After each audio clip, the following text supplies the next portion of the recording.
আসলে এখানে আমি কোনো দলভিত্তিক কন্টেন্ট করতে আসি নাই। এখানে ভিডিও করার উদ্দেশ্য আমার একটাই, এখানে আমি আসছি কিন্তু আমার যারা ভাই ব্রাদার, আমার যারা রিলেটিভ যারা আছে তারা সবাই আসতে পারে নাই। আমার দেশের বাড়ি বরিশালে, পিরোজপুর জেলায়। তো তারা তো ওখান থেকে এখানে আসতে পারে নাই। তো আমি তাদের কাছে ওই ভিডিওগুলো শেয়ার করে দিব, যে তারাও জানে, তারাও এই বিষয়ে প্রতিবাদ করে। যার কারণে আমরা একটা ঐক্য করতে চাই এবং এই বিষয়টা যেন আমাদের মাননীয় প্রধানমন্ত্রী তারেক রহমানের কান পর্যন্ত পৌঁছায়, সেই জন্য আমরা এই পদক্ষেপ নিয়েছি। এখানে আমি নিজেও একজন শ্রমিক, আর আমার কাজ করতে গেলে আমার সমস্যা হয়। এখানে ঢাকা শহরে থাকতে গেলে আপনি জানেন যে মেস বিল দিতে হয়, আর এখন মেস বিলের ন্যূনতম মেস বিল 5,500 থেকে 6,000 টাকা মেস বিল।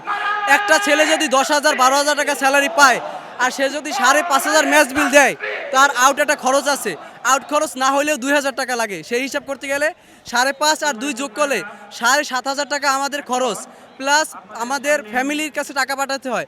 তো পরবর্তীতে দেখা যায় যে আমাদের নিজেরই কোনো সেভিংসই থাকে না। 12,000 টাকা স্যালারি দিলে আমাদের নিজেদের খেয়ে ফ্যামিলির কাছে টাকা দেওয়ার পরে আমাদের কোনো সেভিংসই থাকে না। এইভাবে যদি হয় তাহলে আমরা যারা সাধারণ শ্রমিক আছি আমাদের কোনো ফিউচার নাই, ফিউচার ব্রাইট হওয়ার কোনো অপশনই নাই। তো আমি একজন শ্রমিক হিসাবে এই জন্য এখানে আসছি। আমারও দাবি দেওয়া আছে। তো আমাদের যারা সিনিয়র আছেন, বড় আছেন, তারা বক্তৃতা দিতেছেন, তো তাদের সাথে আমরা সহমত জানানোর জন্য আমরা এই এই প্রোগ্রামে সামিল হয়েছি।